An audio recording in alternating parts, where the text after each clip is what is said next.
I think last month is spilling over into this month. Last month was rough.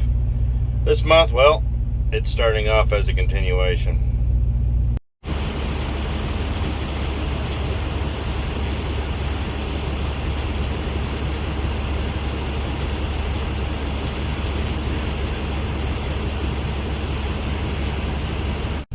So as I talked about in earlier videos, the trip to the shop and all the repairs and stuff like that. Got the truck out of the shop, but you know, in between all that, there was an incident of road rage, and it was really stupid. I got videos of it. You know, these video cameras are paying for themselves. So we got all that taken care of, and yeah. As you see here, douchebag McGee, he'd already brake checked me, so I'm up to this point. And I'd like to tell you why he was mad, but I have an idea. But this went on for quite a while. Just kept brake checking me and wouldn't let me pass and all that. But that's why I have these cameras.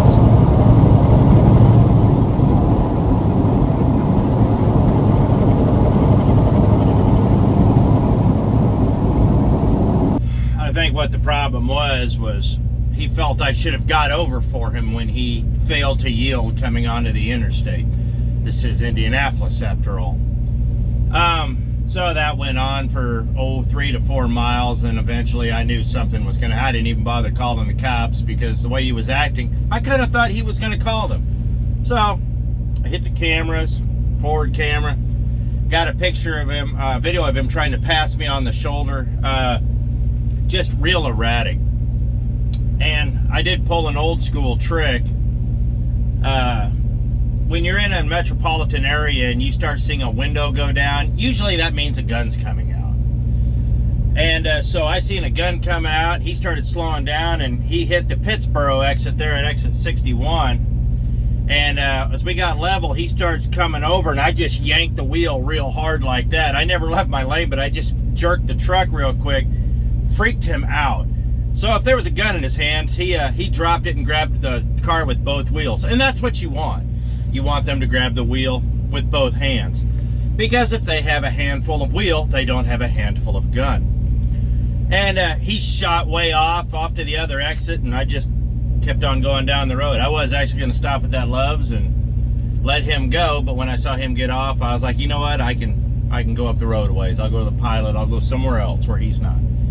So I put my cruise back on 60 where it was to begin with, because that's the speed limit until you get to the 65 part, and Indianapolis is fairly vigilant. So but I called safety, told them what happened, told them that there's some pictures coming their way. My Rand McNally got it all too. This is why it's important to protect yourself. He calls the cops, guess what, he's at fault. And I got video evidence too. But he never came, the cops never called. We did save the videos just in case, but yeah. So that happened. Yeah, this was a rough month, and it's stretching over into this month. So we'll talk about what's happened recently. So I went and got my DOT physical, and that's going to be a video in itself. It's something important that I felt needs to be talked about, but I'll talk about it. Now, that went seamlessly. Found out some new interesting things, which I'll be making a video about here soon. But then the truck was in the shop, and I told the story about dealing with the mechanics, and went in there to pay the bill, and boy, like I said, the dude just tried to guilt me into, oh, your truck's gonna blow up if you don't. And I was like, I've been doing this too long, guy. There's nothing's gonna happen to this truck. It's fine. No. Yeah, you know what? So I called the maintenance guy who's over the accounts there at the company I'm leased on to, and told him what happened, and he's like, yeah, we'll watch it, make sure they don't charge you for anything extra. But so we got all that taken care of, and overhead was run, had to put some new Jake solenoids in and take the truck home. And on my way home, I grabbed a trailer out of the there's a packing house there in Wichita that we deliver to a lot, and I had to go pick up a trailer there. I don't like having a trailer unattended, with no way to move it if I have to. So if the truck has to go in the shop, either the truck and the trailer goes all the way to the dealer together, or I leave the trailer, I just take the truck out and leave the trailer in play in case somebody needs it. So I go home, get the trailer, bring it on home, and so then the E-Log starts freaking out. I just got buzzed by a crop duster. No, it's not my ex in Walmart. It's an actual airplane. Anyhow, so I go through the whole thing about how, you know, certifying it or denying it or all that. Well, you can't do that on these new Samsaras. You have to go and through the company, and so I call up the company, like, there's this unidentified driver's time. It was the mechanic, and they're like, yeah. I said, I can't do anything. It says to call you on the screen. Well, it's not showing up on this end. So right away, I've got a violation that none of us can do anything about. So hopefully in the next couple of days, it's supposed to delete itself after 7 days, I believe. Boy, I'm about to say he's low, but he is a crop duster. Anyhow, so the next morning when we got to take off and I got to head back to work, I get up early. I don't like leaving before 5 because Casey's opens at 5 and I wanted to get coffee. So I've got the truck fired up about 4:45 in the morning, and it's really not a big hurry. So I fire it up, go over to Casey's, get my coffee. Everything's all right so far. Head over to the trailer and hook up, and I start heading west. I got to pick up a Liberal, and you got about almost a 4-hour drive. It's a long, but you know, sometimes going home you just got to do that. So on my way, and about an hour into it, I need to top off the reefer and top off the truck, and this is where everything went sideways. Now, one thing I didn't mention, starting up the truck, I should have said this, was the truck's been having a hard time starting. Thought the starter was going out something. It's chugging, it's clicking, it's shutting off. It's like it has an interrupt problem.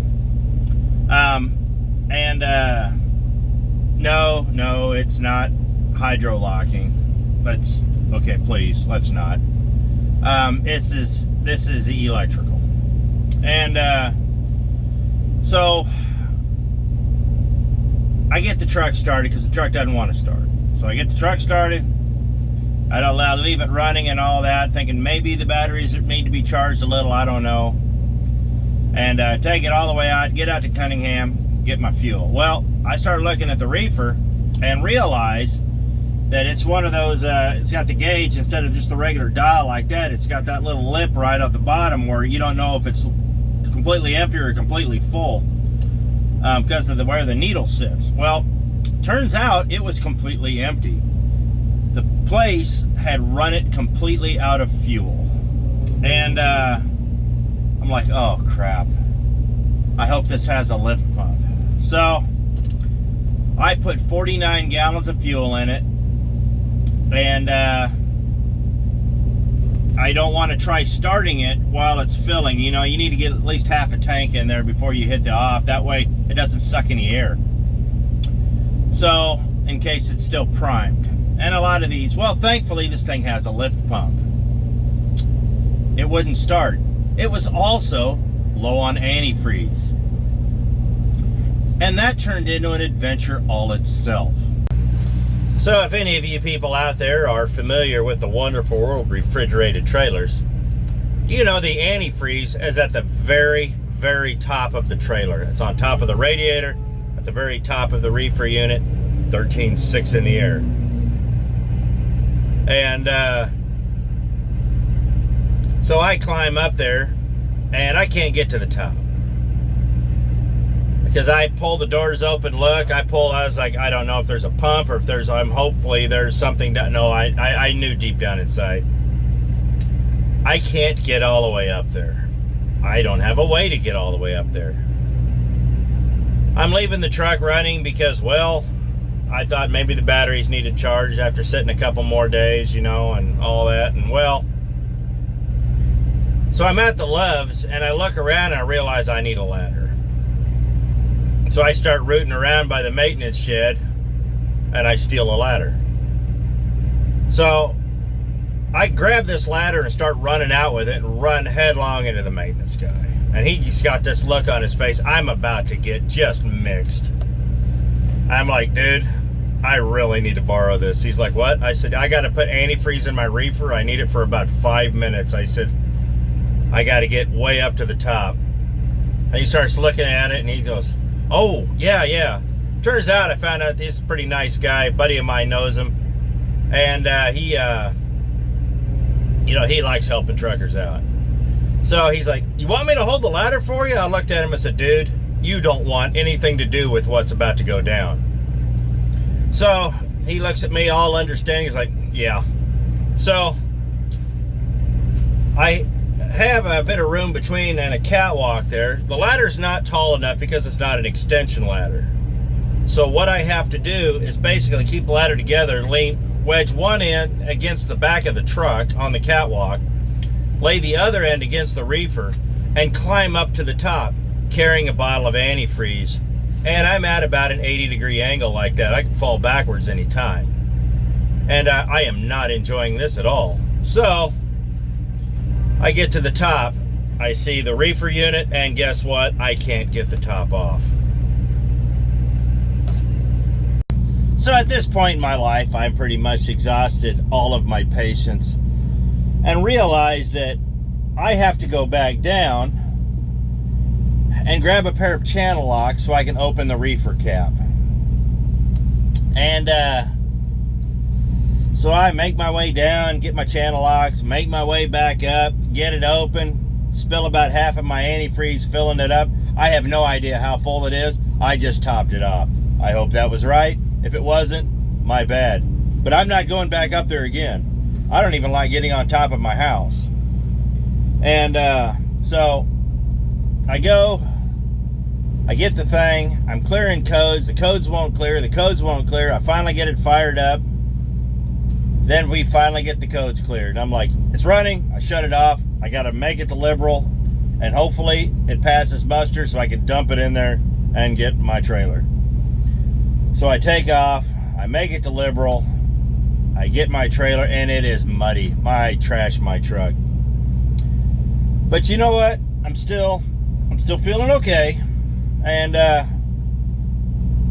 get out of liberal, I start heading up US 83 because I'm gonna take the path of least resistance. I know it's Sunday, so all of these highways are empty. The ones I go, they're all empty. It was a nice drive.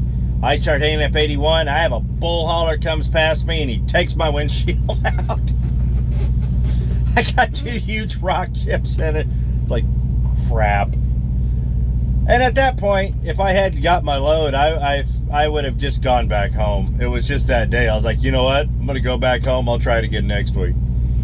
So now, after dealing with all that, it was just a throw your hands up in the air moment. So I've got a number of things to get fixed. So yeah. So Monday morning, I get back to the shop. I drop my trailer where it's supposed to be dropped, get back to the shop, and tell them everything that's going on. It says, I called them up on the phone. I said, I need 2 things. I said, 1, I need a service, but 2, I need a starter. And if we can't do the starter, there's no point in the service because I can't, if the truck won't start, it's kind of pointless. He's like, yeah, fair enough. He says, we got a starter and we can get the service this afternoon. So do the service, everything goes off okay.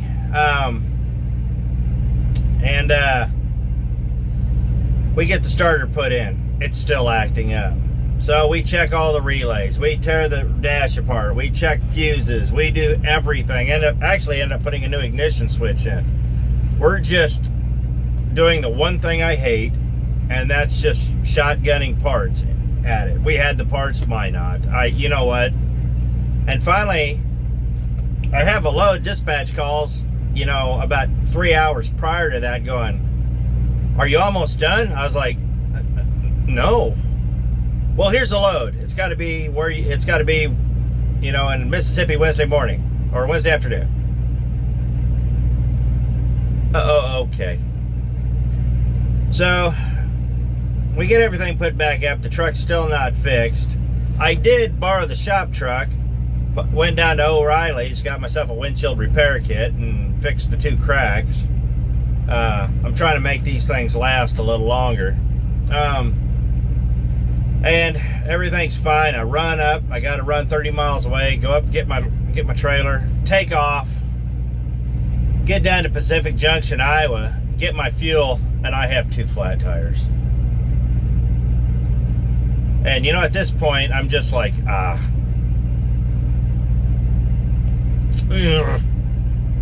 So let me tell you how that happened. Now, first of all, this is not any fault of the mechanics. It was just, we didn't double check. Now, I guess maybe I'm at fault too, and I should have, you know, we just wanted to get the truck going and he knew it, and just the slightest leak from the valve stem, when you check the tires with those little extension caps for the push-ins instead of the screw tops, and the screw tops are a pain, but trust me, they're better in the long run. They were leaking, and I had a valve stem that got stuck. So I end up, I got one tire with 20 pounds, one tire with, not much, maybe about 35, 40. And they're both on the same axle, so it is flattened. And you know, luckily I'm glad I stopped when I did, pulled it into a parking spot. And this is where the complication came in. I couldn't get into the Loves because they had 3-4 guys waiting. I'm on sleeper berth because I had to do a split in order to make it this far. And so I just pulled out and pulled a whole bunch of old school tricks out, and got the valve stems to stop leaking. Actually, if you take your air chuck and twist it, you can tighten it with your air chuck. Just keep popping it till you get it to stop leaking. Screw the caps back on, air it up. Got both tires aired up. They're still holding now, and I'm very thankful for that. I'm thankful that I didn't do any real damage to the tires. Thankfully, it was wet and raining and cool outside, and it did heat up a little bit, but not desert hot to where I think it would have destroyed the tires. So we got that up, and you know, it was just, that's been a continuation of my month. But it hasn't been, you know, it's cost me a lot of money. It's been a little rough, but that's why I save my money, because things like this happen. You know, having a positive attitude is paramount, because there's a couple times it was just, I just felt tired. You know, I was like, whatever, you know. You just kind of want to leave the truck there, go get a hotel room, spend the night somewhere, watch some cable, have a beer, have a couple of adult beverages, and just get away from it. And you know what? That's not a bad thing to do from time to time. If you really are feeling stressed and all that, you know, I get stressed just like anybody else. This last month and a half has been a very expensive month. It's been a very stressful month. And, you know, I've made a little money this month, but not like usual, because my bills were extraordinarily large. But like I said, this is why you save your money, because things like this happen. And these are mechanical beasts. They have personalities, but they don't have souls. So you get mad at it, but it doesn't do it any good. So when something breaks, what do? You just fix it. You just got to fix it and go on. I mean, we're still looking for a new truck right now, but you know, the trucks that are available, I'm going to end up doing everything I've done to this truck to the new truck for a used truck, something I can afford. Excuse me. And the brand new trucks are just prohibitively expensive. I'm waiting another year to see if the prices drop. And truthfully, I'm going to go through the repossessed inventory here. They're through BMO. They have a website, and you can look at all the repossessed trucks, and you know what? I might be able to find myself a good deal on one. So I don't know.